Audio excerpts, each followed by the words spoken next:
Jean Gauchmann. Oui, merci Monsieur le Président. Voilà, je me posais la question parce que je vais faire la lecture d'un vœu, qui reprend d'ailleurs en grande partie celui que vous allez vous-même proposer, mais j'aurais voulu apporter sous forme d'une réponse que je pourrais éventuellement faire à la fin de ce vœu, une réponse à ce que vient de dire Monsieur Clergeau. Puis-je commencer maintenant la lecture de mon vœu? Allez-y, allez-y. Bien, merci Monsieur le Président. C'est le vœu sur STX. C'est le vœu sur STX. Donc on va considérer que ça... Oui, absolument. Donc, voilà, parce que je voudrais donner 2 ou 3 explications à la fin. Allez-y. Merci Monsieur le Président. Plus connu sous le nom des chantiers de l'Atlantique ou même de la navale pour les plus anciens, et alors même que le carnet de commandes est pourvu comme il l'a rarement été, une lourde menace pèse sur la construction navale de Saint-Nazaire. La société STX Europe, qui possède la filiale STX France, est actionnaire à 66% de STX Cruise, qui est la société mère coréenne. Les 33% restants étant détenus par le FSI, Fonds stratégique d'investissement, division de la BPI, c'est-à-dire en fait par l'État. Le 9 juin, donc, la maison mère STX Offshore a été mise en règlement judiciaire par un tribunal de Séoul.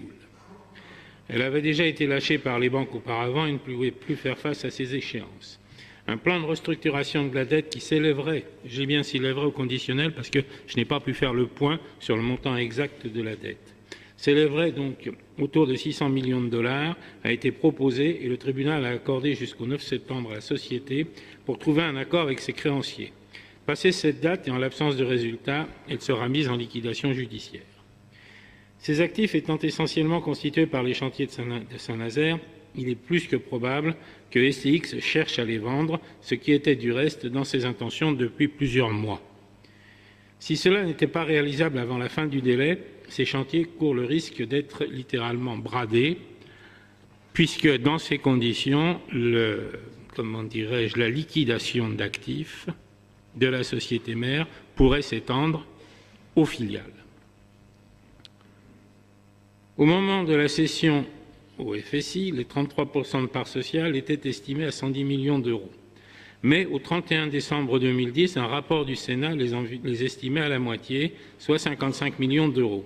N'ayant pas de cotation plus récente, on peut donc estimer que l'ensemble des parts sociales représente, avec toutes les garanties d'usage, environ 165 millions d'euros, probablement réévalués en raison du plan de charge. Réévalués d'ailleurs dans un sens ou dans l'autre, puisque le plan de charge est une chose, mais parmi les méthodes de cotation des entreprises, il faut voir aussi si ce plan de charge dégage in fine du bénéfice ou pas. Et c'est, à mon avis, une question que ne manqueront pas de se poser les acquéreurs éventuels.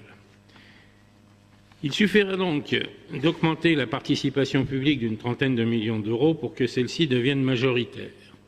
L'an passé, la majorité de l'époque avait émis un vœu dans ce sens.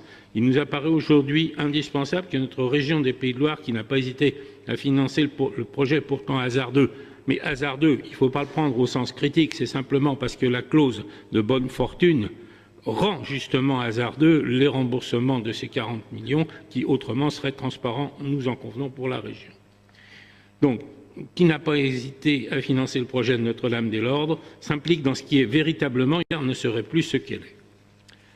Je vous remercie pour la lecture de ce vœu. Ce que je voulais dire en 2 mots à M. Clergeau, c'est que on peut être évidemment d'accord sur le principe d'une prise de participation, parce que ce soit la région ou que ce soit l'État, on peut considérer qu'en fait, ça serait une sorte d'actionnaire public unique.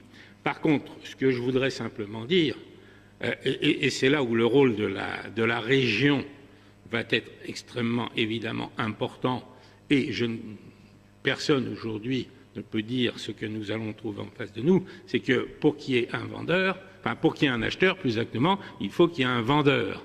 Or, aujourd'hui, l'État n'est que minoritaire.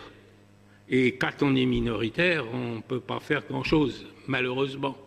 Voilà simplement ce que je voulais vous dire. Mais évidemment, s'il y a une opportunité d'achat, eh bien, je pense que les dirigeants de la région sauront la saisir au vol.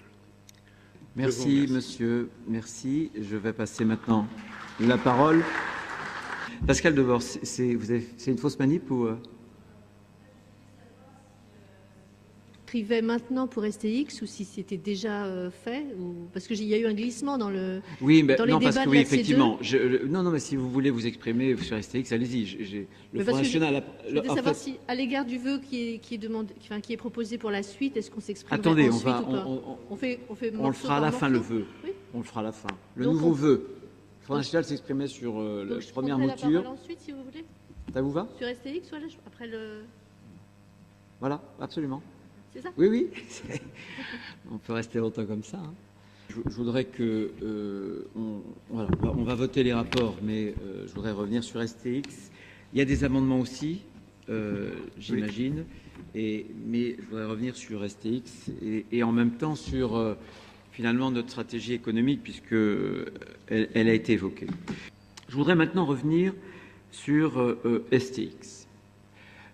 D'abord pour dire que je pense que c'est sur ce type de dossier qu'on doit pouvoir rechercher des accords entre nous, parce que STX est un de nos fleurons industriels, parce qu'à STX sont concentrés avec, je pense aussi aux sous-traitants, des savoir-faire qui sont absolument exceptionnels et qui sont les vecteurs de notre compétitivité, c'est clair, et que nous sommes tous attachés finalement à faire en sorte que ce fleuron reste non seulement ligérien, mais surtout qu'il puisse se développer. Je pense très sincèrement que toutes les opérations qui touchent à des capitales de société ne peuvent pas se faire par voie de presse, par communiqué de presse. Je pense que ce n'est pas la bonne méthode de travail. Je pense que ces opérations-là sont des opérations qui doivent se dérouler sous le sceau de la confidentialité et je n'ai jamais tenu à faire de déclarations fracassantes, tout simplement parce que je sais parfaitement que l'efficacité, c'est pour ce type d'opération la discrétion.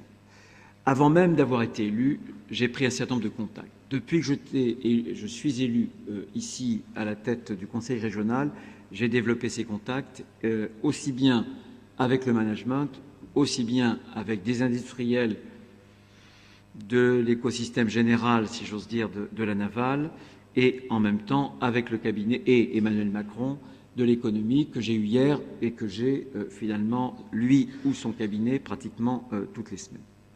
Aujourd'hui, la situation, vous la connaissez, on a des chantiers navals qui ont un horizon en termes d'exploitation, comme jamais ils ne l'ont eu. 14 paquebots, pratiquement, sur 10 années, jamais il y a eu cet horizon.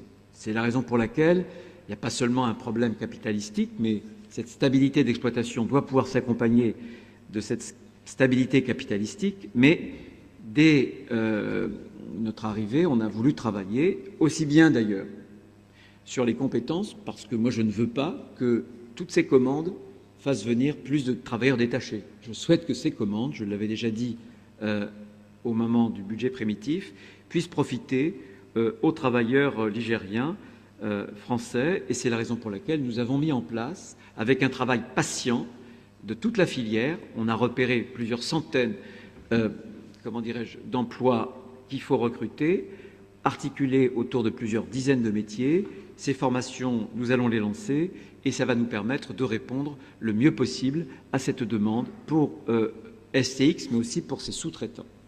De même que l'apprentissage, nous allons essayer de faire monter en puissance sur Aristide Briand sur le lycée et sur ces sections d'apprentissage les choses pour qu'on puisse avoir là aussi des jeunes apprentis qui iront sur STX ou bien chez les sous-traitants. Je vous proposerai aussi à la prochaine commission permanente une décision importante qui permettra de conforter la compétitivité en relation avec la réalité virtuelle et la conception des cabines de ces paquebots pour STX et là encore pour ses sous-traitants. Donc vous voyez qu'on essaie de prendre ce dossier dans sa masse et dans la globalité. Alors aujourd'hui, il y a un sujet capitalistique. Il y a un sujet tour de table puisque la société qui détient, la société coréenne, qui, filiale de STX, qui détient donc les 2 tiers des parts, les 2 tiers des actions de STX, se trouve en liquidation judiciaire. Et le tribunal de Séoul le parquet devra, d'ici le 9 septembre, prendre un certain nombre de positions. Ça signifie quand même, pour éclairer l'information des uns et des autres, qu'aujourd'hui, ça n'est pas STX Offshore Shipbuilding qui fait le tour, si j'ose dire, des preneurs potentiels pour ces actions, il y a un juge, il y a une procédure collective, il y a des créanciers, et donc il y a un juge qui doit garantir l'intérêt de ces créanciers, et c'est le juge aujourd'hui qui a la main. Premier point, donc un dossier avec une procédure juridique compliquée et en même temps qu'il faut aujourd'hui intégrer. Deuxième chose, ce que nous cherchons tous, effectivement, et je ne doute pas de la bonne foi des uns et des autres, ce que nous cherchons tous à éviter, c'est que nos chantiers navals ne tombent pas dans de mauvaises mains. Il y a aujourd'hui 3 systèmes de verrouillage, 3 mécanismes qui assurent à l'État le fait de pouvoir repousser de telles offres. Deuxième chose, ce que nous voulons, ce n'est pas seulement repousser des offres indésirables, c'est faire en sorte de conforter le développement de nos chantiers navals.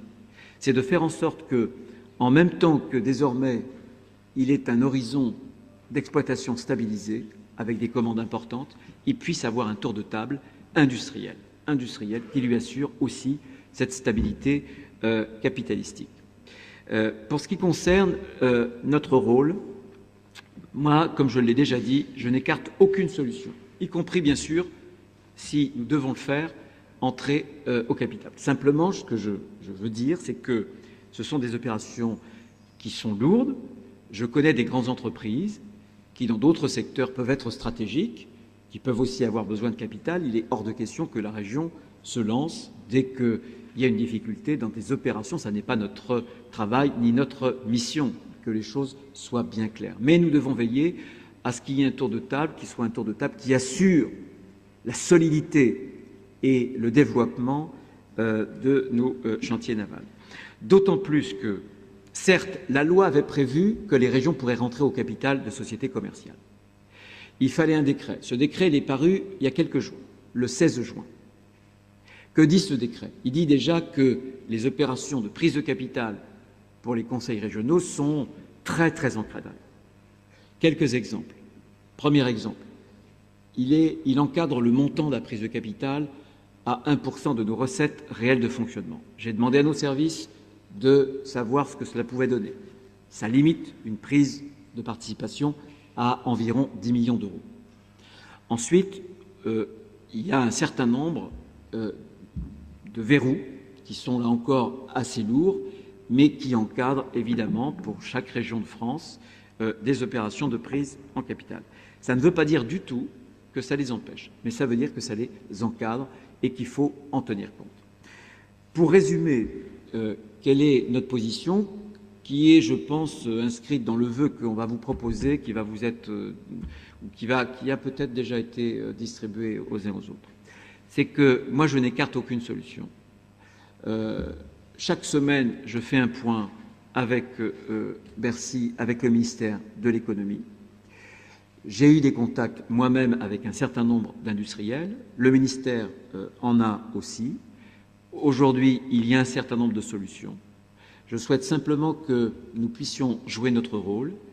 Et notre rôle, c'est de faire en sorte que nous soyons informés dans un tour de table qui ne soit pas d'abord capitalistique, mais qui soit d'abord un tour de table informatif.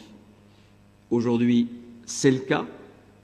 Notre rôle, c'est en même temps de garantir que le tour de table final, ce sera bien des industriels ou en tout cas des partenaires de l'écosystème de nos chantiers navals. Voilà ce que je voulais vous dire de façon, parce qu'on ne peut pas tout dire, il y a un certain nombre de confidentialités qu'il faut, et que vous comprendrez qu'il faut observer.